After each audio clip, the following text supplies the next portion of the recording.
What is it, TJ, that you feel, and I love the fact that you're able to isolate that now at your point in your career, being a champion and understanding the game. You've told this to me before. It's like it's part of the politics. Obviously, I'll sit here and defend my guys all day long because that's all I want. And UFC knows I love them. I mean, I do this podcast and we only focus on the UFC. What do you think it is for a guy like him in this situation? What does he do? Is he supposed to be calling out? Because he's so quiet. He just wants to fight. He's one of the most respectable, honorable fighters. Like, he doesn't care about the hype and the hoopla and calling people out. What is a guy like this supposed to do in this situation? Yeah, you call him out, just what he's doing right now, and keep his nose down and keep working his ass off. You know, I've been there, done that. I dealt with the politics and not getting the fights you felt like you wanted to get. You can be bitter about it, but it's never going to help you, right? You're never going to perform as well if you're pissed off at your situation.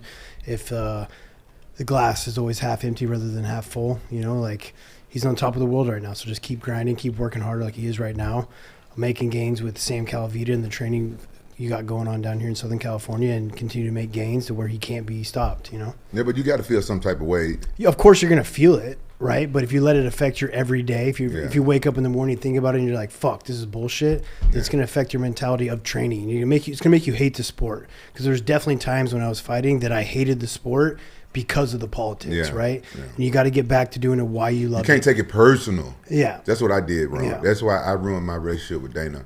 Because when they fuck with me and stuff like that, I took it personal. The UFC is like their baby.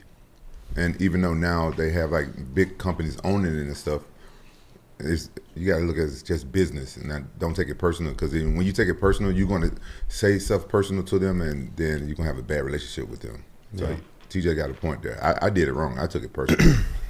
How do you get around that? Like, what is he supposed to do now? Is a guy like this supposed to reach out to Arman? I'm assuming he needs guys like you around him to help him, give him some good advice from friends and not just managers and agents. And just staying mentally tough, man. I think mental toughness in this sport is, I mean, everyone knows about it, but it's still the most important part of being a UFC champion is how mentally tough that you can be, because there's going to be ups and downs. There's going to be things you don't agree with.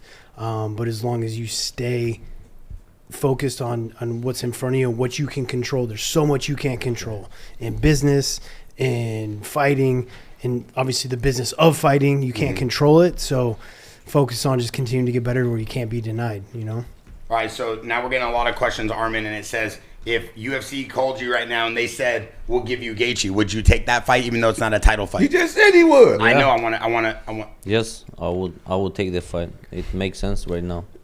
He'll take it on short notice. He's training.